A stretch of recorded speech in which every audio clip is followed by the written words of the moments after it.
60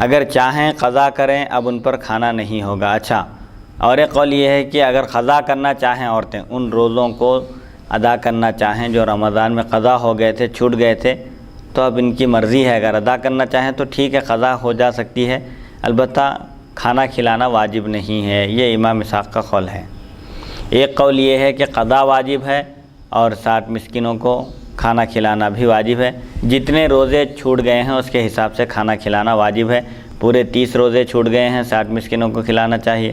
15 روزے چھوٹ گئے ہیں، 30 مسکینوں کو کھانا کھلانا چاہیے۔ اور 30 مسکینوں کو ایک وقت تک کھلانا چاہیے یا 2 وقت تک کھلانا چاہیے؟ نہیں، 2 وقت کا کھانا ہے اس میں۔ روزے کا جو فدیہ ہے، کفارہ بھی ہے، ایک فدیہ بھی ہے۔ فدیہ کیا ہے؟ ایک شیخ فانی ہے، اتنی بڑی عمر کو پہنچ گئے ہیں کہ اب دوبارہ تندرست ہونے اور طاقت ان کے اندر آنے کا بھی امکان ختم ہو گیا ہے۔ جیسے 80 سال کے ہو جاتے ہیں، 75 سال کے ہو جاتے ہیں اور کمزوری بڑھ جاتی ہے، اس عمر میں پہنچنے کے بعد روزہ رکھنے کی طاقت نہیں رہتی، تو ایسے لوگوں کے لیے شریعت میں اس بات کی گنجائش ہے کہ وہ روزے کے بدلے فدیہ دیں۔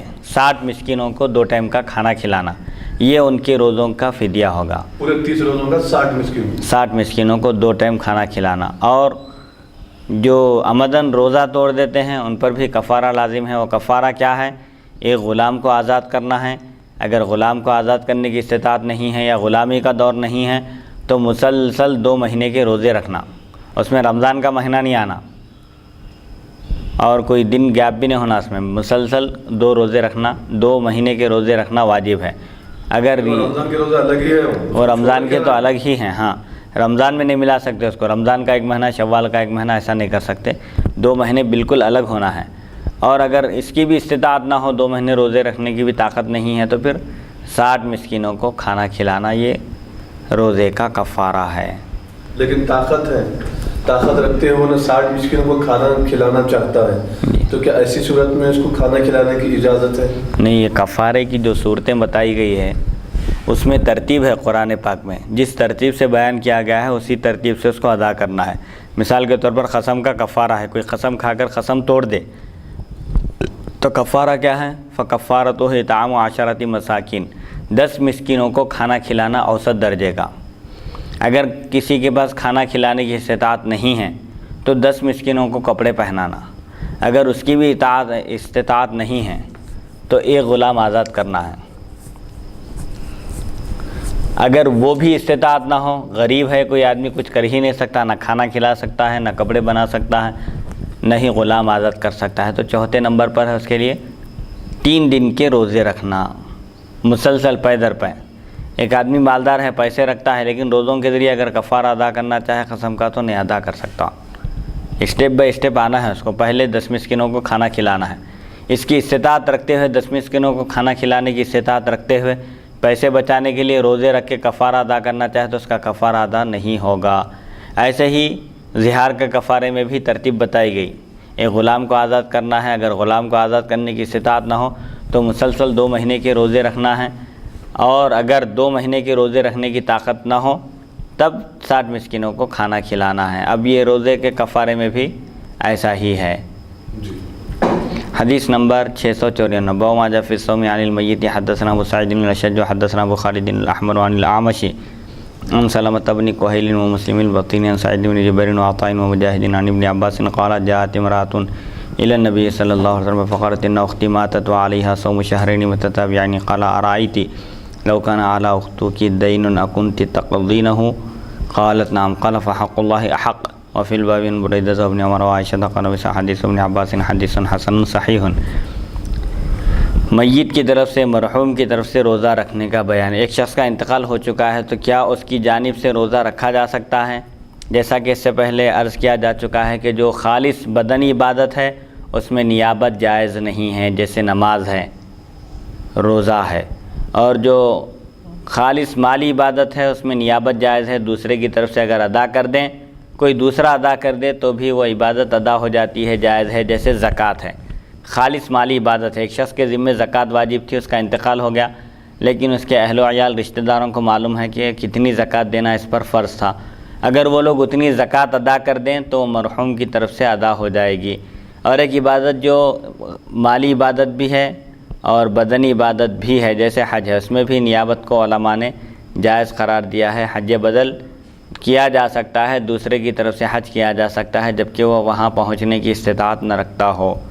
تو اب روزے کے بارے میں البتہ فقہاء کرام یہ فرماتے ہیں کہ اگر کوئی میت کی طرف سے روزہ رکھے، اب اس کی طرف سے تو نیابت جائز نہیں ہے روزے میں، البتہ فدیہ دے دے، اس کے بدلے 60 مسکینوں کو 2 ٹائم کا کھانا فراہم کرے، تو انشاءاللہ اللہ تعالیٰ کی ذات سے امید ہے کہ اللہ تعالیٰ اس سے روزوں کو معاف فرما دے گا۔ حضرت ابن عباس رضی اللہ عنہما سے روایت ہے، ایک عورت نبی کریم صلی اللہ علیہ وسلم کی خدمت میں حاضر ہوئی اور عرض کرنے لگی کہ میری بہن انتقال کر گئی ہے، اس کے ذمے مسلسل 2 مہینے کے روزے ہیں، 2 مہینے کے روزے رکھنا باقی تھا، وہ اس کا انتقال ہو گیا ہے۔ تو آپ صلی اللہ علیہ وسلم نے فرمایا اگر تمہاری بہن پر قرض ہوتا اور تم ادا کر دیتی، اکنتی تقدیرہ، کیا تم ادا کرتی تھی؟ اگر بہن پر قرض ہوتا تو ادا کرتی تھی؟ تو وہ خاتون عرض کی کہ ہاں اگر قرض ہوتا تو میں ادا کر دیتی۔ تو آپ صلی اللہ علیہ وسلم نے فرمایا کہ اللہ کا حق زیادہ حق رکھتا ہے، بندوں کا جب قرض دینا باقی ہو، قرض دینا ہو تو ادا کیا جاتا ہے، چاہے بھائی ہو یا بہن ہو۔ ایسے ہی اللہ کا جو قرض بندے کے ذمے ہے اس کو تو بدرجہ اولا پہلے ادا کرنا چاہیے۔ تو اس باب میں حضرت بریدہ ابن عمر اور عائشہ رضی اللہ عنہم سے بھی روایت منقول ہے۔ امام ترمذی فرماتے ہیں ابن عباس کی حدیث حسن صحیح ہے۔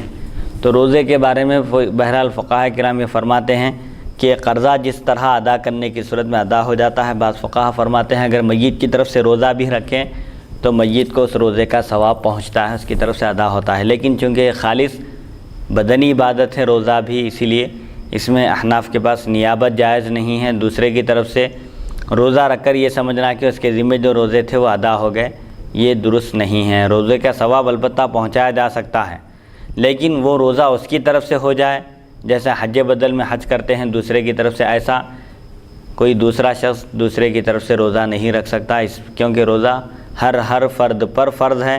ایسا نہیں ہے کہ ایک جماعت، ایک قبیلہ، ایک محلہ اگر ادا کر لے تو سب سے روزے ساقط ہو جائیں۔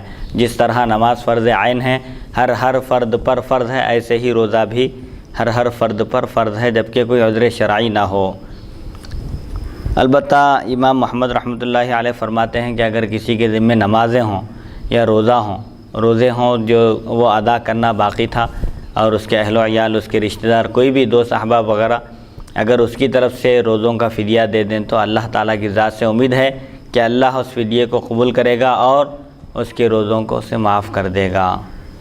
حدیث نمبر 695، اور اس حدیث میں قیاس کرنے کی بھی دلیل ہے۔ حضور اللہ کے قرض کو بندوں کے قرض پر قیاس کر رہے ہیں۔ جس طرح بندوں کے پیسے اگر دینا کوئی باقی تھا اور اس کا انتقال ہو گیا تو کیا قرض کا معاملہ ختم ہو جائے گا؟ قرض تو اس کے ذمے باقی رہے گا۔ اب کوئی اگر اس کے دوست احباب، رشتہ دار، بیوی بچے کوئی اگر ادا کر دیں تو کیا ادا ہوگا، یا جو شخص قرض لیا تھا وہی ادا کرنا ضروری ہے؟ تو جو شخص قرض لیا تھا وہی ادا کرنا ضروری نہیں ہے، اگر اس کے رشتہ دار بھی اس کی طرف سے ادا کر دیں تو ادا ہو جاتا ہے، اور ادا کرنے کی فکر کرتے ہیں تو پھر یہ تو اللہ کا قرض ہے جو بندے کے ذمے ہے، اس کی طرف تو بدرجہ اولا توجہ کرنا چاہیے۔ حدیث نمبر 695، حدثنا ابو بکر بن حدثنا ابو خالد الاحمر عن الاعمش بهذا الاسناد نحوه قال محمد وقد روى غير ابي خالد عن الاعمش مثل روایت ابي خالد قال وروى ابو معاويه وغير واحد هذا الحديث عن الاعمش عن مسلم البطيني عن سعيد بن جبير عن ابن عباس عن النبي صلى الله عليه وسلم ولم يذكروا فيه عن سلمة بن كهيل ولا عن عطاء ولا عن مجاہد۔ ابو بکر بن بواس سے ابو خالد احمد اعمش سے اسی سند کے ساتھ اس کے ہم مثل حدیث نقل کی۔ امام بخاری فرماتے ہیں ابو خالد کی روایت کی مثل کئی دوسرے راویوں نے بھی حدیث بیان کی۔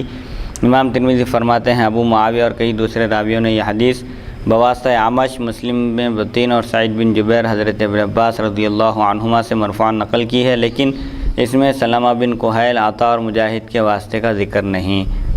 حدیث نمبر 694۔ مفتی صاحب اس میں ابھی اسی نشست میں جو ابھی تھوڑی دیر پہلے جو حدیث شریف گزری ہے جی کہ وہ صحابی عرض کرتے ہیں کہ کاش حضور صلی اللہ علیہ وسلم تناول کرنے کے لیے مجھے فرمائے تو اس میں اگر میں کھا لیتا تو کیا ہی اچھا ہوتا، جی جبکہ سفر میں جو ہے اجازت ہے روزہ نہ رکھنے کی، جی تو اس کو اگر میں اختیار کر لیتا اور حضور کے ساتھ میں بھی جو ہے تناول فرماتا تو میرے لیے کیا ہی اچھا ہوتا، کیا ہی بہتر ہوتا، جبکہ وہ شریعت کے مطابق عمل کر رہے تھے، لیکن اس کے باوجود اللہ کے رسول صلی اللہ علیہ وسلم کے ارشاد کی تعمیل میں جی انہوں نے اس بات کو جو ہے مطلب روزہ نہ توڑا بلکہ روزہ رکھا ہے، لیکن اس کے بعد ان کو افسوس ہوا. جی تو اس حدیث مبارک میں امت کے لیے کیا تعلیم ہے کہ اللہ و رسول کی اطاعت کی تعلیم اس میں دی جا رہی ہے کہ ہر صورت میں ہر موقع پر حضور اکرم صلی اللہ علیہ وسلم کی اطاعت اور ان سے محبت رکھنا چاہیے. جی وہی بہرحال حضور صلی اللہ علیہ وسلم جیسا کہ بلانے پر آپ کے فرض نماز بھی توڑ دینے کا حکم ہے. اگر حضور کا حکم ہو کوئی عبادت بھی کر رہے ہیں وہ عبادت بھی چھوڑی جا سکتی ہے. جیسا کہ یہ تو حالت سفر میں روزہ تھے، حالانکہ حالت سفر میں اجازت بھی ہے روزہ چھوڑنے کی، توڑ دے سکتے تھے وہ صحابی، لیکن انہوں نے روزہ نہیں توڑا، بعد میں افسوس کیے. تو اس سے یہی معلوم ہوتا ہے کہ حضور صلی اللہ علیہ وسلم کیونکہ شارع بھی ہیں، آپ کو اختیارات ہیں، آپ کسی سے کوئی عبادت ساقط کرنا چاہیں تو وہ بھی کر سکتے ہیں. کوئی چیز کسی کے لیے حرام ہے اس کے لیے اگر جائز قرار دینا چاہیں، اس کو اس کی اجازت دینا چاہیں خصوصی استثناء کر کے، تو اللہ نے آپ کو اس کا بھی اختیار عطا فرمایا ہے. حدیث نمبر 696 باب ما جاء فی الکفارۃ. حدثنا قتیبۃ حدثنا عبدالسر عن شاذ محمد نافع عن ابن عمر عن النبی صلی اللہ علیہ وسلم قال من مات وعليه صيام شهر فليطعم عنه مكان كل يوم مسكينا. قال وسا حديث ابن عمر لا نعرفه مرفوعا الا من هذا الوجه والصحيح عن ابن عمر موقوفا قوله واختلف اهل العلم في هذا فقال بعضهم يصام عن الميت وبه يقول احمد واسحاق قال اذا كان على الميت نذر صيام يصام عنه وان كان عليه قضاء رمضان اطعم عنه. وقال مالك وسفيان والشافعي لا يصوم احد عن احد واشعث هو ابن صوار ومحمد هو محمد بن عبد الرحمن بن ابي ليلى. روزوں کے کفارے کا بیان. حضرت ابن عمر رضی اللہ عنہما سے روایت ہے رسول اکرم صلی اللہ علیہ وسلم نے ارشاد فرمایا جو شخص مر جائے، انتقال کر جائے اور اس کے ذمے رمضان شریف کے روزے باقی ہوں تو ہر دن کے بدلے ایک مسکین کو کھانا کھلایا جائے. امام ترمذی فرماتے ہیں ابن عمر رضی اللہ عنہما کی حدیث صرف اسی سند سے مرفوعاً معروف ہے. صحیح قول یہ ہے کہ یہ حضرت ابن عمر رضی اللہ عنہما کا قول، یعنی حدیث موقوف ہے، مرفوع نہیں ہے. علماء کا اس میں اختلاف ہے. بعض کہتے ہیں میت کی طرف سے روزہ رکھا جائے اور بعض کہتے ہیں میت کی طرف سے روزہ نہیں رکھا جا سکتا، اس کی طرف سے فدیہ دیا جا سکتا ہے. امام احمد اور امام اسحاق رحمہ اللہ اسی کے قائل ہیں. یہ حضرات یہ فرماتے ہیں کہ میت کی طرف سے روزہ رکھا جا سکتا ہے. اگر کسی کا انتقال ہو جائے اور اس کے ذمے روزے واجب تھے، فرض تھے، تو ان روزوں کو دوسرا شخص رکھ سکتا ہے میت کی طرف سے. اور ایک چیز یہ بتاتے ہیں کہ اگر میت کے ذمے نظر کے روزے ہوں تو بدلے میں روزے رکھے جائیں، اور اگر اس کے ذمے قضاء رمضان ہو تو اس کی طرف سے کھانا کھلایا جائے. دو باتیں بتائی جا رہی ہے. اگر کسی شخص نے نظر مانی تھی روزہ رکھنے کی تو اس نظر کی وجہ سے اس پر روزہ واجب ہو گیا تھا. اگر نظر کے روزے ہیں تو نظر کے روزے رکھے جا سکتے ہیں دوسرے کی طرف سے اور اس کا ثواب پہنچایا جا سکتا ہے نظر ماننے والے کو، اور اس کی طرف سے وہ ادا ہو جائیں گے. البتہ اگر جس شخص کا انتقال ہوا ہے اس کے ذمے رمضان کے قضا روزے تھے تو ان قضا روزوں کو دوسرا شخص ادا نہیں کر سکتا، وہاں پر ان قضا روزوں کے بدلے فدیہ دینا واجب ہے، کھانا کھلا دیا جائے گا. امام مالک، سفیان ثوری، امام شافعی رحمہ اللہ فرماتے ہیں کوئی شخص کسی دوسرے کی طرف سے روزہ نہ رکھے. بہرحال تقریباً ائمہ حدیث اور فقہا اس بات پر متفق ہیں کہ روزہ بھی چونکہ خالص بدنی عبادت ہے، اس میں نیابت جائز نہیں ہے، کوئی دوسرا کسی کی طرف سے روزہ نہیں رکھ سکتا. البتہ اگر کسی کے ذمے روزے باقی ہوں اور اس کا انتقال ہو جائے تو ایسی صورت میں اس کے ورثاء کا یہ فرض بنتا ہے کہ وہ اس کے روزوں کے کفارے کا انتظام کریں، اس کی طرف سے کفارہ ادا کریں تاکہ اللہ تعالیٰ کی گرفت سے وہ محفوظ ہو جائے. اشعث سے مراد ابن سوار ہیں اور محمد سے مراد محمد بن عبد الرحمن بن ابی لیلہ ہیں. حدیث نمبر 697 باب ما جاء فی الصیام یذرعہ القیء.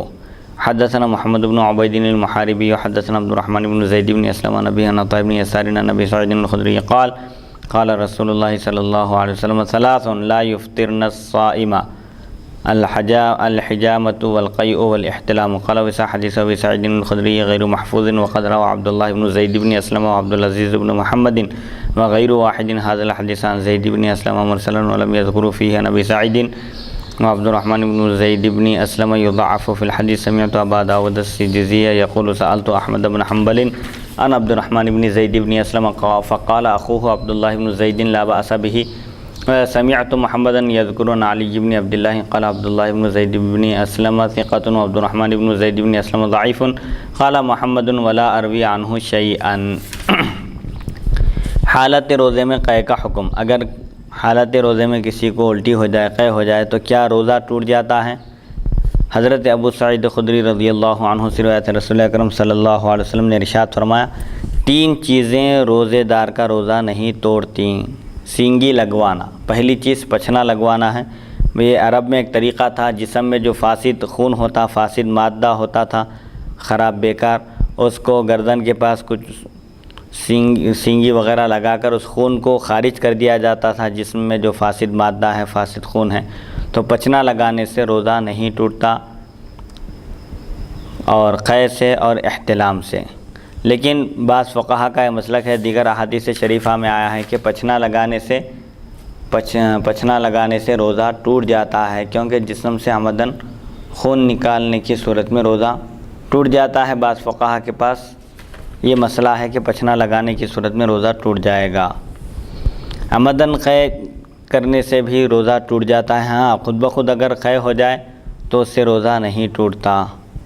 امام ترمذی فرماتے ہیں ابو سعید خدری رضی اللہ عنہ کی حدیث غیر محفوظ ہے۔ عبداللہ بن زید بن اسلم، عبدالعزیز بن محمد اور کئی دوسرے راویوں نے یہ حدیث زید بن اسلم سے مرسل روایت کی اور ابو سعید کا واسطہ ذکر نہیں کیا۔ عبد الرحمن بن زید بن اسلم کو حدیث میں ضعیف کہا گیا ہے۔ میں نے ابو داؤد سجزی سے سنا، فرماتے ہیں میں نے امام احمد بن حنبل سے عبد الرحمن بن زید کے بارے میں پوچھا تو انہوں نے فرمایا کہ ان کے بھائی عبداللہ بن زید میں کوئی حرج نہیں۔ میں نے امام بخاری سے سنا، انہوں نے علی بن عبداللہ سے نقل کیا کہ عبداللہ بن زید بن اسلم ثقہ ہیں اور عبد الرحمن بن زید ضعیف ہیں۔ امام بخاری فرماتے ہیں میں ان سے کوئی روایت نہیں لیتا۔ حدیث نمبر 698، باب ما جاء فی من استقاء عمدا۔ جان بوجھ کر قے کرنے سے، عمدن قے کرنے سے روزہ ٹوٹ جاتا ہے۔ اگر عمدن نہ ہو قے تو ایسی صورت میں روزہ نہیں ٹوٹتا۔ حدثنا علی بن حجر حدثنا عیسی بن یونس عن ہشام بن حسان عن ابن سیرین عن ابی ہریرہ ان النبی صلی اللہ علیہ وسلم قال من ذرعه القيء فليس عليه قضاء ومن استقاء عمدا فليقضي۔ وفي الباب عن ابي الدرداء وثوبان وفضالة بن عبيد قال عیسی حدیث ابی ہریرہ حدیث حسن غریب لا نعرفه من حدیث ہشام عن ابن سیرین عن ابی ہریرہ عن النبی صلی اللہ علیہ وسلم الا من حدیث عیسی بن یونس وقال محمد لا اراه محفوظا۔ قال ابو عیسی وقد روی هذا الحديث من غیر وجه عن ابی ہریرہ عن النبی صلی اللہ علیہ وسلم ولا يصح اسناده وروی عن ابی الدرداء وثوبان وفضالة بن عبید ان النبی صلی اللہ علیہ وسلم قاء فافطر۔ انما معنى هذا الحديث ان النبي صلى الله عليه وسلم كان صائما متطوعا فقاء فضعف فافطر، لذلك هكذا روي في بعض الحديث مفسرا والعمل عند اهل العلم على حديث ابي هريره عن النبي صلى الله عليه وسلم ان الصائم اذا ذرعه القيء فلا قضاء عليه واذا استقى عمدا فليقضي، وبه يقول الشافعي وسفيان الثوري واحمد واسحاق۔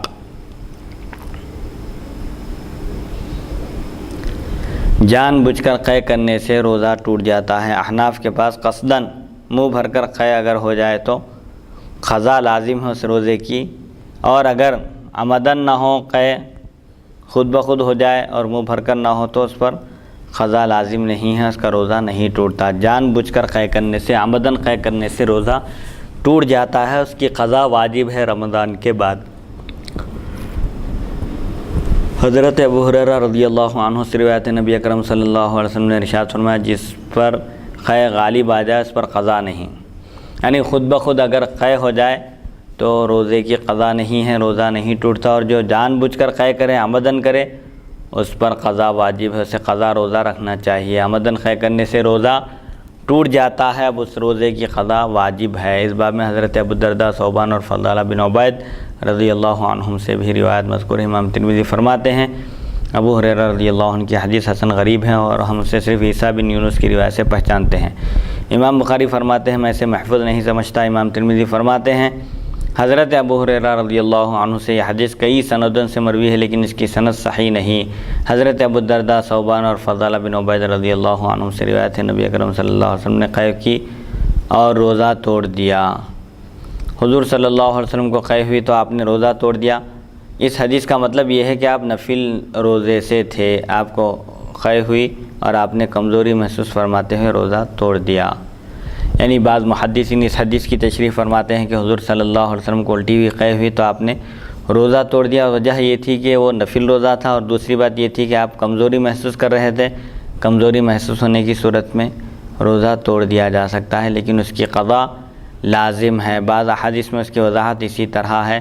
علماء کا ابو ہریرہ رضی اللہ عنہ کی حدیث پر عمل ہے کہ خود بخود قے سے قضا نہیں، لیکن جان بوجھ کر قے کرنے سے قضا لازم ہے۔ امام شافعی، سفیان ثوری، امام احمد اور امام اسحاق رحمہ اللہ کا یہی مسلک ہے، بلکہ احناف کا بھی یہی مسلک ہے کہ اگر کوئی عمدن الٹی کرے، قے کرے، تو اس کا روزہ ٹوٹ جاتا ہے اور اس پر قضا لازم ہے۔ اگر خود بخود قے ہو جائے تو روزہ نہیں ٹوٹتا۔ حدیث نمبر 669، باب ما جاء فی الصائم یأکل ویشرب ناسیا۔ حدثنا سعید الاشج حدثنا بخاری الاحمر عن حجاج عن قتادة عن ابن سیرین عن ابی ہریرہ قال قال رسول اللہ صلی اللہ علیہ وسلم من اکل او شرب ناسیا فلا یفطر فانما هو رزق رزقه اللہ۔ یہ بیان اس حکم کا جو روزے دار کے بارے میں آیا ہے، جو بھول کر کھاتا ہے اور پی لیتا ہے، یعنی روزے دار اگر بھول کر کھا لے یا پی لے تو اس کا روزہ نہیں ٹوٹتا، بشرطے کہ اس کو یاد نہ ہو، بھول کر ہو ایسا۔ اگر یاد رکھتے ہوئے کھائے گا تو یہ عمدن روزہ توڑنے میں آئے گا، قضا بھی لازم ہے اور کفارہ بھی لازم ہے۔ اور بھول کر کھانے پینے کی صورت میں نہ قضا لازم ہے نہ کفارہ لازم ہے، بلکہ وہ روزہ اس کا باقی ہے، برقرار رہے گا، ٹوٹے گا نہیں۔ حضرت ابو ہریرہ رضی اللہ عنہ سے روایت ہے، رسول اکرم صلی اللہ علیہ وسلم نے فرمایا جس نے بھول کر کھا لیا یا پی لیا وہ روزہ نہ توڑے، یہ تو وہ رزق ہے جو اللہ تعالیٰ نے اسے عطا فرمایا، اللہ کی جانب سے عطا کیا ہوا رزق ہے، چیز ہے وہ۔ بھول کر کھا لیں یا پی لیں حالت روزہ میں، چاہے رمضان کا مہینہ ہی کیوں نہ ہو، روزہ نہیں ٹوٹتا۔ جب روزہ ٹوٹا ہی نہیں تو اس کی قضا بھی لازم نہیں۔ اب ایک مسئلہ یہ ہے کہ اگر کوئی حالت روزے میں بھول کر کھا رہا ہے یا پی رہا ہے اور کوئی دوسرا شخص اس کو دیکھ رہا ہے تو اس کو یاد دلانا چاہیے یا نہیں؟ اس سلسلے میں فقہا فرماتے ہیں کہ جو شخص بھول کر کھا رہا ہے یا پی رہا ہے وہ بوڑھا ہے، کمزور ہے، ضعیف ہے، لاغر ہے، نحیف ہے، بیمار ہے، ایسا شخص ہے جو تندرست نہیں ہے تو اس کو یاد نہیں دلانا چاہیے۔ اور اگر کوئی ہٹا کٹا نوجوان ہے، طاقتور ہے، جسمانی اعتبار سے فٹ ہے، مضبوط ہے، ایسا شخص بھول کر اگر رمضان میں کھا رہا ہے یا پی رہا ہے تو اس کو یاد دلایا جا سکتا ہے کہ وہ روزے سے ہے۔ حدیث نمبر 700، حدثنا ابو سعید حدثنا ابو اسامۃ عن عوف عن ابن سیرین وخلاص عن ابی ہریرہ عن النبی صلی اللہ علیہ وسلم مثلہ ونحوہ وفی الباب عن ابی سعید واسحاق الغنوی قال وسا حدیث ابی ہریرہ حدیث حسن صحیح والعمل على هذا عند اکثر اہل العلم وبه يقول سفیان الثوری والشافعی واحمد واسحاق وقال مالک بن انس اذا اکل فی رمضان ناسیا فعلیہ القضاء والاول اصح۔ حضرت ابن سیرین اور خلاص نے بواسطہ حضرت ابو ہریرہ رضی اللہ عنہ اس کے ہم معنی روایت نقل کی۔ اس باب میں حضرت ابو سعید اور ام اسحاق غنویہ رضی اللہ عنہ سے بھی روایت منقول ہیں۔ امام ترمذی فرماتے ہیں ابو ہریرہ رضی اللہ عنہ کی حدیث حسن صحیح ہے۔ اکثر علماء کا اس پر عمل ہے، سفیان ثوری، امام شافعی، امام احمد اور امام اسحاق رحمہ اللہ بھی اسی کے قائل ہیں کہ اگر کوئی روزے کی حالت میں بھول کر کھا لے یا پی لے تو اسے روزہ نہیں ٹوٹتا۔ امام مالک بن انس رحمۃ اللہ علیہ فرماتے ہیں اگر رمضان میں بھول کر کھا لے تو قضا ہے، لیکن پہلا قول زیادہ صحیح ہے، بھول کر کھا لے تو قضا نہیں ہے۔ عمدن اگر کوئی روزہ توڑ دے تو ایک الگ مسئلہ ہے، لیکن اگر روزے دار حالت روزہ میں بھول کر کھا لے یا پی لے، چاہے وہ رمضان کا روزہ ہو یا نفل روزہ ہو یا کوئی اور روزہ ہو، روزہ نہیں ٹوٹتا۔ بھول کر کھانے پینے سے روزہ نہیں ٹوٹتا، باقی رہتا ہے۔ حدیث نمبر 701، باب ما جاء فی الافطار متعمدا۔ حدثنا بندار حدثنا یحیی بن سعید وعبد الرحمن بن مہدی قال حدثنا سفیان عن حبیب بن ابی ثابت حدثنا ابو المطوس عن ابیہ عن ابی ہریرہ قال قال رسول اللہ صلی اللہ علیہ وسلم من افطر یوما من رمضان من غیر رخصۃ ولا مرض لم یقض عنہ صوم الدہر کلہ وإن صامه قال وسا حدیث حدیث لا نعرف الا من هذا الوجه وسمعت محمدا يقول ابو المطوس اسمه يزيد بن المطوس ولا اعرف له غير هذا الحديث۔ جان بوجھ کر کوئی اگر افطار کر لے، حالت روزے میں جان بوجھ کر کھا لے تو اس کا روزہ ٹوٹ جاتا ہے، اس پر قضا بھی لازم ہے اور کفارہ بھی لازم ہے۔ حضرت ابو ہریرہ رضی اللہ عنہ سے روایت ہے نبی کریم صلی اللہ علیہ وسلم نے ارشاد فرمایا جس نے بغیر شرعی اجازت اور بیماری کے رمضان شریف کا ایک روزہ بھی توڑا اسے عمر بھر کے روزے کفایت نہیں کر سکتے اگرچہ کہ وہ تمام عمر روزہ رکھے۔ امام ترمذی فرماتے ہیں ابو ہریرہ رضی اللہ عنہ کی حدیث کو ہم صرف اسی سند سے پہچانتے ہیں۔ میں نے امام بخاری سے سنا، وہ فرماتے ہیں ابو مطوس کا نام یزید بن مطوس ہے اور ان سے اس کے علاوہ کوئی دوسری حدیث میرے علم میں نہیں ہے۔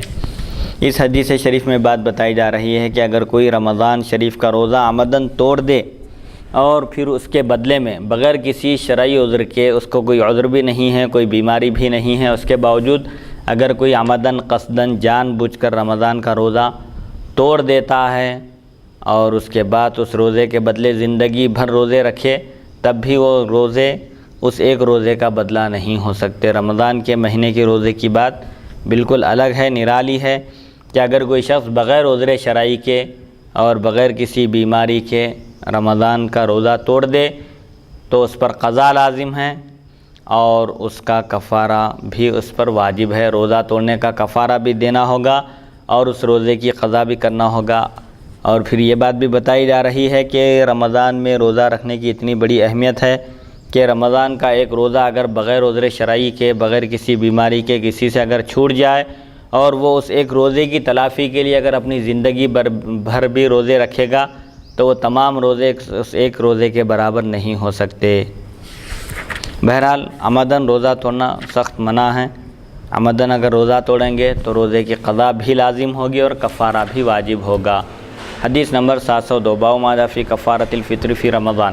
حدثنا نصر بن علی الجہضمی وابو عمار المعنى واحد واللفظ لفظ ابی عمار قال حدثنا سفیان بن عیینۃ عن الزہری عن حمید بن عبد الرحمن عن ابی ہریرہ قال اتاه رجل فقال یا رسول اللہ هلكت قال وما اهلكك قال وقعت على امرأتي في رمضان قال هل تستطيع أن تعتق رقبة قال لا قال فهل تستطيع أن تصوم شهرين متتابعين قال لا قال فهل تستطيع أن تطعم 60 مسكينا قال لا قال اجلس فجلس فأتي النبي صلى الله عليه وسلم بعرق فيه تمر والعرق والمكتل الضخم قال فتصدق به فقال ما بين لابتيها أحد أفقر منا قال فضحك النبي صلى الله عليه وسلم حتى بدت أنيابه قال خذه فأطعمه أهلك۔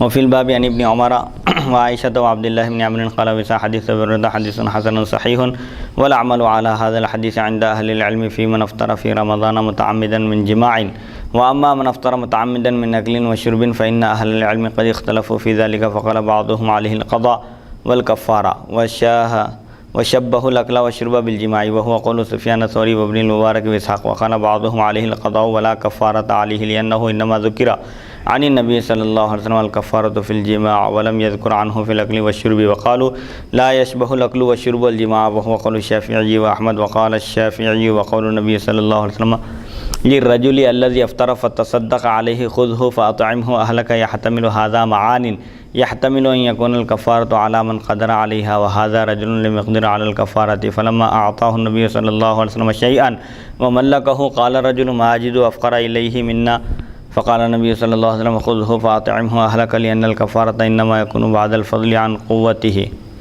الفضل عن قوته واختار الشافعي لمن كان على مثل هذا الحال أن يأكله وتكون الكفارة عليه دينا فمتى ما ملك يوما كفارا۔ رمضان کے روزے کا کفارہ، اگر کوئی رمضان میں عمدن روزہ توڑ دے تو اس پر روزے کی قضا بھی واجب ہے اور کفارہ دینا بھی واجب ہے۔ کفارہ ایک غلام کو آزاد کرنا ہے۔ اگر ایک غلام کو آزاد کرنے کی استطاعت طاقت نہ ہو تو مسلسل 60 دن کے 2 مہینے کے روزے رکھنا ہے۔ اگر اس کی بھی استطاعت نہ ہو تو پھر 60 مسکینوں کو کھانا کھلانا ہے۔ حضرت ابو ہریرہ رضی اللہ عنہ سے روایت ایک شخص نے بارگاہ رسالت میں آپ صلی اللہ علیہ وسلم میں حاضر ہو کر عرض کیا یا رسول اللہ صلی اللہ علیہ وسلم میں ہلاک ہو گیا۔ آپ صلی اللہ علیہ وسلم نے فرمایا کس چیز نے تمہیں ہلاک کیا؟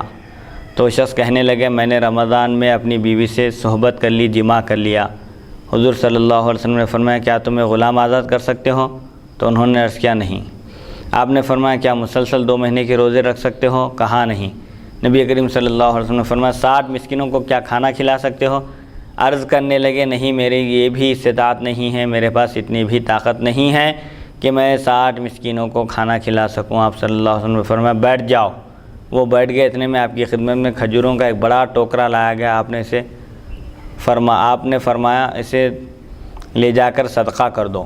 حضور صلی اللہ علیہ وسلم کی خدمت میں کھجور کا ایک بڑا ٹوکرا پیش کیا گیا تو آپ صلی اللہ علیہ وسلم نے اس آنے والے شخص سے کہا جو مسئلہ دریافت کر رہے تھے، رمضان میں بیوی سے صحبت کر بیٹھے تھے، عمدن روزہ ٹوٹ گیا تھا، حضور صلی اللہ علیہ وسلم کی خدمت میں حاضر ہوئے اور پوچھا تو آپ صلی اللہ علیہ وسلم نے تینوں چیزوں کا ذکر کیا، کیا غلام آزاد کر سکتے ہو؟ تو انہوں نے کہا نہیں۔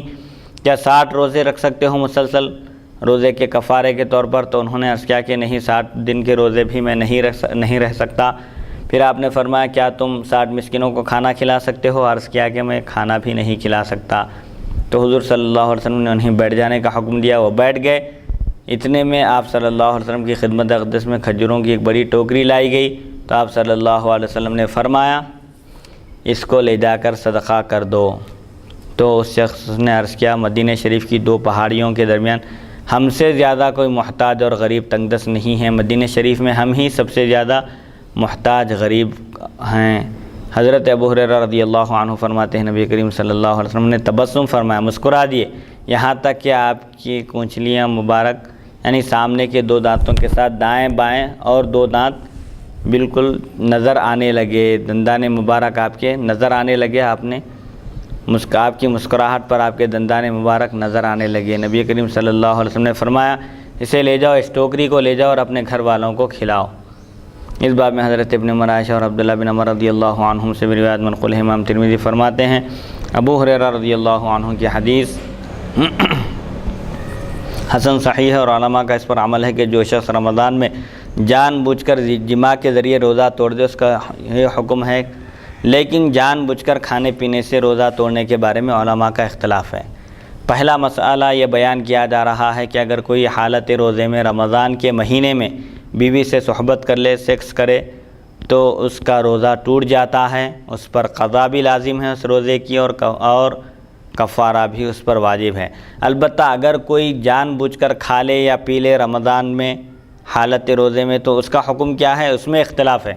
علماء کا اس بارے میں کوئی اختلاف نہیں ہے کہ عمدن جماع کرنے سے روزہ ٹوٹ جاتا ہے، اس روزے کی قضا لازم ہے اور کفارہ بھی واجب ہے۔ البتہ اختلاف عمدن کھانے پینے کی صورت میں ہے کہ اگر کوئی عمدن حالت روزہ میں کھا لے یا پی لے تو اس کا روزہ ٹوٹ جاتا ہے، اس پر قضا لازم ہے لیکن کفارہ لازم نہیں ہے۔ بعض علماء یہ فرماتے ہیں، بعض علماء فرماتے ہیں اس پر قضا اور کفارہ دونوں ہیں۔ پہلا مسلک یہ ہے کہ اگر کوئی شخص رمضان میں عمدن کھا لے یا پی لے حالت روزے میں تو اس کا روزہ ٹوٹ جاتا ہے، اس پر قضا بھی لازم ہے اور کفارہ بھی لازم ہے۔ احناف کے نزدیک یہی مسئلہ ہے کہ جس طرح عمدن جماع کرنے سے روزہ ٹوٹ جاتا ہے، اس روزے کی قضا لازم ہوتی ہے اور کفارہ واجب ہوتا ہے، تو کھانے پینے کا بھی یہی حکم ہے۔ حالت روزے میں رمضان میں عمدن کوئی کھا لے یا پی لے، یہ تمام روزوں کے لیے بھی یہی حکم ہے، چاہے وہ نفل روزہ ہی کیوں نہ ہو۔ اگر کوئی عمدن توڑ دے تو اس روزے کی قضا بھی لازم ہے اور کفارہ بھی واجب ہے۔ اور بعض علماء فرماتے ہیں، انہوں نے کہا کہ کھانے پینے کو جماع کے مشابہ قرار دیا۔ جو علماء، جو فقہاء کرام عمدن حالت روزہ میں کھانے اور پینے سے روزہ ٹوٹ جاتا ہے یہ کہتے ہیں اور اس پر قضا لازم ہے اور کفارہ بھی واجب ہے، ان کا کہنا یہ ہے کہ عمدن کھانا اور پینا بھی عمدن جماع کرنے کی طرح ہے۔ سفیان ثوری، ابن مبارک، امام صاحب رحمہ اللہ کا یہی نظریہ ہے۔ بعض علماء کے نزدیک اس پر قضا ہے، کفارہ نہیں۔ اچھا، بعض علماء یہ فرماتے ہیں جو اختلافی مسئلہ چل رہا ہے، حالت روزے میں اگر کوئی عمدن کھا لے یا پی لے تو بعض علماء کا یہ نظریہ ہے کہ اس پر صرف قضا لازم ہے، کفارہ نہیں، کیونکہ نبی کریم صلی اللہ علیہ وسلم سے جماع کے بارے میں کفارے کا ذکر منقول ہے، کھانے پینے کے بارے میں نہیں۔ یہ حدیث شریف جو ہے جماع کے بارے میں ہے کہ ایک صحابی حالت روزے میں اپنی بیوی کے قریب ہو گئے، رمضان میں صحبت کی، تو چونکہ صرف صحبت کا ذکر ہے اس لیے عمدن کوئی اگر اپنی بیوی سے جماع کرے حالت روزے میں رمضان کے مہینے میں یا نفل روزے میں، بہرحال جو بھی روزہ ہو اس حالت میں اگر اس طرح کا عمل کرے تو اس کا روزہ ٹوٹ جاتا ہے اور اس پر قضا بھی لازم ہے، کفارہ بھی واجب ہے۔ ایسے ہی کھانے پینے کے بارے میں بھی حکم ہے، لیکن علماء کی ایک جماعت یہ کہتی ہے کہ اگر کوئی عمدن حالت روزے میں کھا لے یا پی لے تو اس کا روزہ ٹوٹ جاتا ہے، لیکن اس پر صرف قضا واجب ہے، کفارہ نہیں۔ امام شافعی اور امام احمد رحمہ اللہ کا یہی قول ہے۔ امام شافعی فرماتے ہیں نبی کریم صلی اللہ علیہ وسلم کا روزہ توڑنے والے کو کھجوریں دیتے ہوئے یہ فرمانا ہے کہ یہ لے لو اور اپنے گھر والوں کو کھلاؤ، یہ مختلف معانی کا احتمال رکھتا ہے۔ کئی معانی اس کے اندر ہو سکتے ہیں کہ یہ ٹوکرا لے لو، یہ لے جاؤ اور اپنے گھر والوں کو کھلاؤ۔ کیا مطلب ہے؟ یہ بھی احتمال ہے کہ کفارہ صرف اسی پر ہے جسے طاقت ہو۔ ہاں، اسے معلوم ہوتا ہے کہ جو شخص کفارہ ادا کرنے کی طاقت رکھتا ہے، کفارہ دے سکتا ہے، اسی پر کفارہ واجب ہے، اور جو کفارہ دینے کی طاقت نہیں رکھتا اس پر کفارہ واجب نہیں ہے، صرف روزے کی قضا واجب ہے۔ اور یہ شخص کفارے کی ادائیگی پر قادر نہ تھا۔ یہ جو صاحب آئے تھے حضور صلی اللہ علیہ وسلم سے عرض کیے کہ مجھ سے رمضان میں اس طرح کا گناہ ہو گیا ہے، روزہ ٹوٹ گیا ہے، مجھے کیا کرنا چاہیے؟ تو یہ شخص کفارہ بھی ادا نہیں کر سکتے تھے۔ جب آپ صلی اللہ علیہ وسلم نے کھجوریں عطا فرما کر کھجوروں کا ان کو مالک بنا دیا، تو انہوں نے عرض کیا کہ ہم مدینے کی سرزمین پر ہم سے زیادہ کوئی محتاج نہیں ہے۔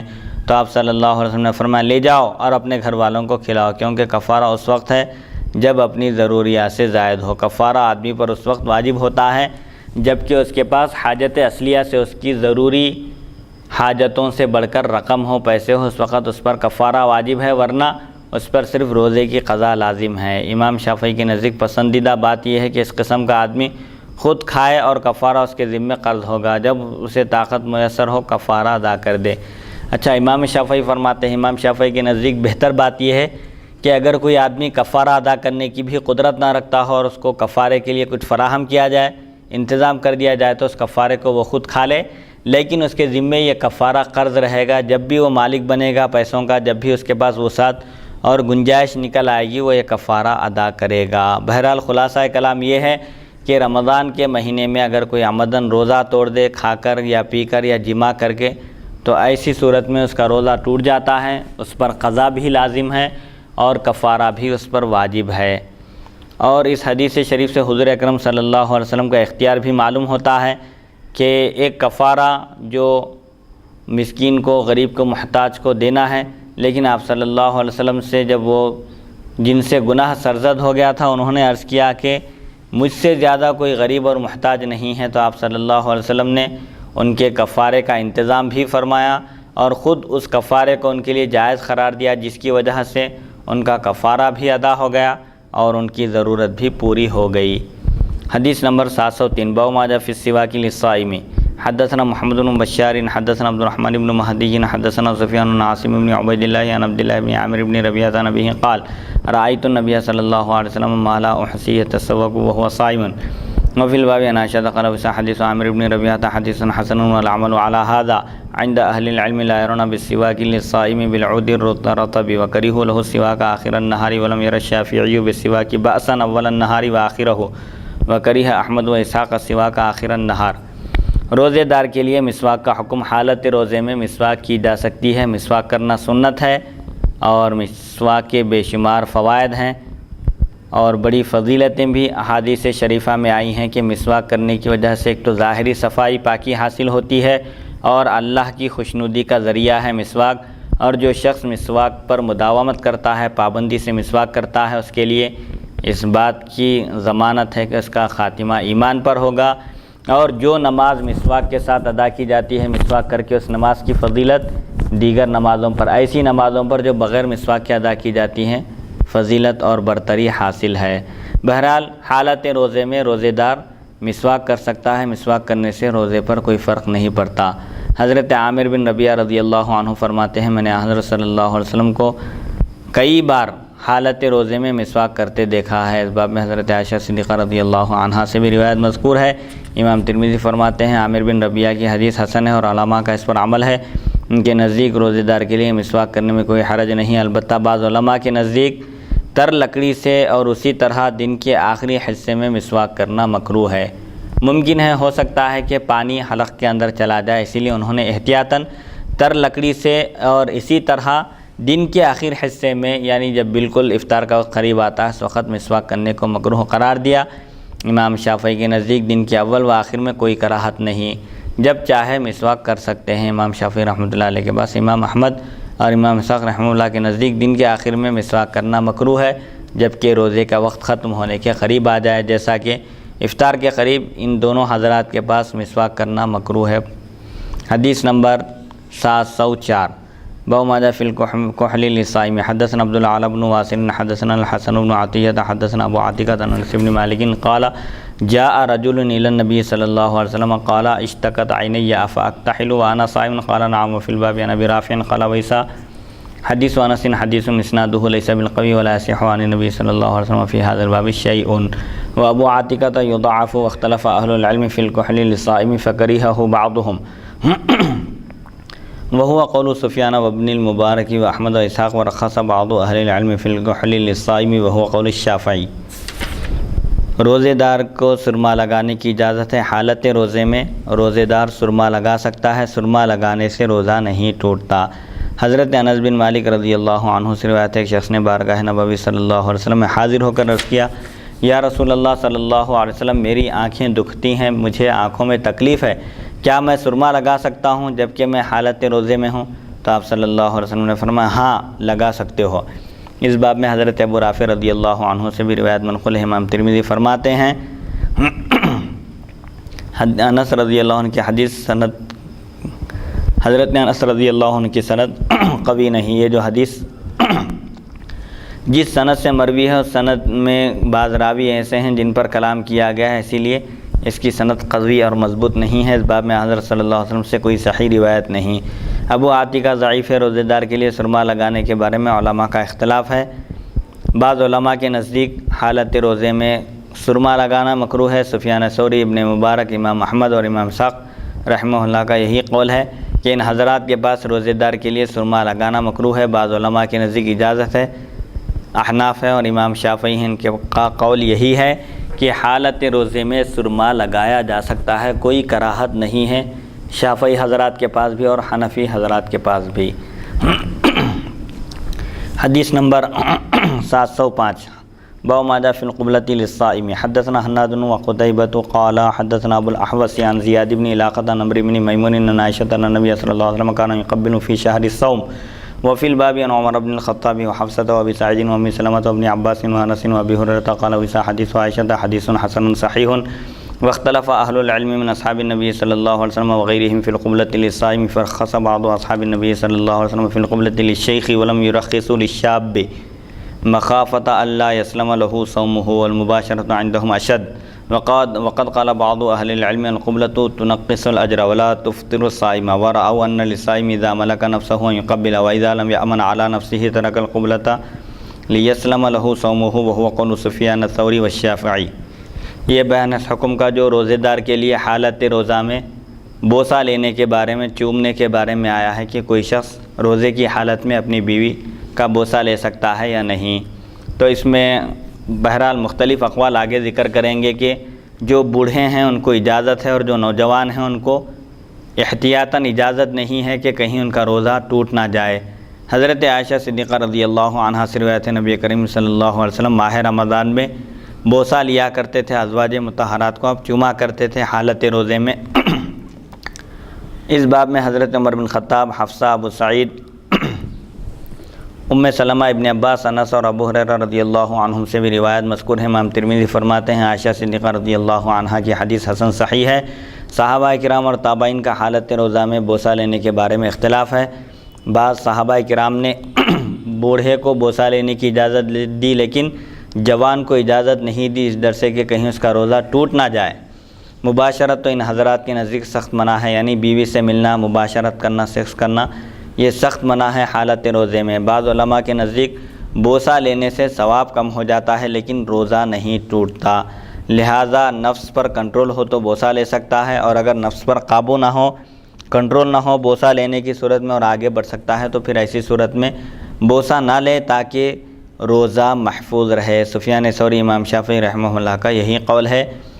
اب جیسا کہ بعض اختلافات کی وجوہات بتائی جاتی ہے کہ ایک شخص نے حضور صلی اللہ علیہ وسلم سے حالت روزہ میں بوسہ لینے کے بارے میں دریافت کیا، اجازت طلب کی، تو آپ صلی اللہ علیہ وسلم نے ایک شخص کو اجازت دی اور ایک شخص کو آپ نے بوسہ لینے سے منع کر دیا۔ اس کی وجہ یہ بیان کی جاتی ہے کہ جس شخص کو آپ صلی اللہ علیہ وسلم نے حالت روزہ میں بوسہ لینے کی اجازت دی تھی وہ بوڑھے تھے، فتنے کا خوف نہیں تھا اور بوسے کے بعد پھر صحبت وغیرہ کا ڈر نہیں تھا، اس لیے آپ نے ان کو اجازت دی، اور جنہوں نے حالت روزہ میں بوسہ لینے کی اجازت طلب کی تھی آپ نے ان کو منع کر دیا، اس کی وجہ یہ تھی کہ وہ نوجوان تھے، اور نوجوانی کی صورت میں چونکہ خطرہ زیادہ رہتا ہے، روزہ محفوظ نہیں رہ سکتا، اسی لیے احتیاط کی جائے، مقدمے کے قریب بھی نہ جائے۔ اسی لیے اللہ تعالیٰ نے قرآن پاک میں فرمایا کہ زنا کے محرکات کے بھی قریب نہ جاؤ ورنہ زنا کے مرتکب ہو جاؤ گے۔ تو مقدمات تک کوئی پہنچے گا تو ظاہر بات ہے وہ اصل معاملے میں بھی پڑ جائے گا۔ اسی لیے احتیاط کا تقاضا یہ ہے کہ روزے کو بچانے کے لیے، روزے کو محفوظ رکھنے کے لیے ان چیزوں سے احتیاط کی جائے، گریز کیا جائے۔ البتہ نفس پر کنٹرول ہے، قابو پا سکتا ہے، رک جا سکتا ہے، تو ایسی صورت میں اس کے لیے بوسہ لینے کی اجازت ہے۔ حدیث نمبر 706، باب ما جاء فی مباشرۃ الصائم، حالت روزے میں مباشرت۔ حدثنا ابن ابی عمر حدثنا وکیع حدثنا اسرائیل عن ابی اسحاق عن ابی میسرۃ عن عائشہ قالت کان رسول اللہ صلی اللہ علیہ وسلم یباشرنی وهو صائم وکان املککم لعربہ۔ حضرت عائشہ صدیقہ رضی اللہ عنہ فرماتی ہیں نبی کریم صلی اللہ علیہ وسلم روزے کی حالت میں مجھ سے مباشرت فرماتے، اور آپ صلی اللہ علیہ وسلم تم میں سب سے زیادہ اپنی خواہش پر قابو پانے والے تھے۔ مباشرت سے مراد صرف بوس و کنار ہے، بیوی کے ساتھ ملاعبت ہے، خوش طبعی کے ساتھ پیش آنا مراد ہے، ورنہ صحبت اور جماع تو روزے کو توڑنے والی چیز ہے۔ مباشرت سے مراد یہاں پر ظاہری مباشرت ہے، صرف بوس و کنار مراد ہے۔ اور حضرت عائشہ صدیقہ رضی اللہ عنہ یہ بھی فرماتی ہیں کہ حضور صلی اللہ علیہ وسلم اپنی خواہش پر، اپنی حاجت پر تم سب سے زیادہ قابو پانے والے، کنٹرول کرنے والے تھے، اسی لیے اب حالت روزے میں مباشرت کرتے تھے۔ حدیث نمبر 707، حدثنا حناد حدثنا ابو معاویہ عن الاعمش عن ابراہیم عن علقمۃ والاسود عن عائشہ قالت کان رسول اللہ صلی اللہ علیہ وسلم یقبل ویباشر وهو صائم وکان املککم لعربہ قال هذا حدیث حسن صحیح وابو میسرۃ اسمہ عمرو بن شرحبیل ومعنى لعربہ یعنی لنفسہ۔ حضرت عائشہ صدیقہ رضی اللہ عنہ فرماتی ہیں نبی کریم صلی اللہ علیہ وسلم روزے کی حالت میں بوسہ لیتے اور مباشرت فرماتے، اور آپ صلی اللہ علیہ وسلم تم سب سے زیادہ اپنی خواہش پر قابو پاتے تھے، اسی لیے آپ صلی اللہ علیہ وسلم حالت روزے میں بوس و کنار بھی کرتے تھے، آپ کو اس کا اختیار تھا۔ امام ترمذی فرماتے ہیں یہ حدیث حسن صحیح ہے۔ ابو میسرہ کا نام عمرو بن شرحبیل ہے، اور لفظ لعربہ کے معنی اپنے نفس کے ہیں، یعنی اپنے نفس پر، اپنی نفس کی خواہش پر سب سے زیادہ آپ قابو پاتے تھے، آپ کو کنٹرول حاصل تھا۔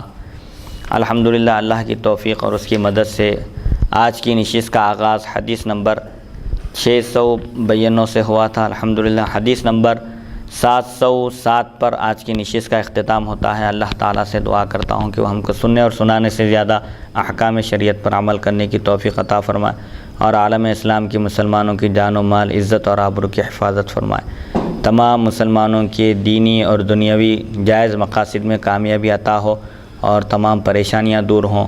جو حضور اکرم صلی اللہ علیہ وسلم کے دین متین کی خدمت انجام دے رہے ہیں اور آپ کے ارشادات اور احادیث شریفہ کی نشر و اشاعت کا بیڑا اٹھائے ہوئے ہیں، اللہ تعالیٰ ان کی زندگیوں میں برکت عطا کرے، ان کی آل اولاد کو خوش و خرم رکھے، تمام جائز مقاصد میں کامیابی عطا ہو، اور ہر موڑ پر، ہر مرحلے میں کامیابی اور خوشیاں نصیب ہو۔ صلی اللہ تعالیٰ علی خیر خلقہ سیدنا محمد و آلہ و صحبہ اجمعین والحمد للہ رب العالمین۔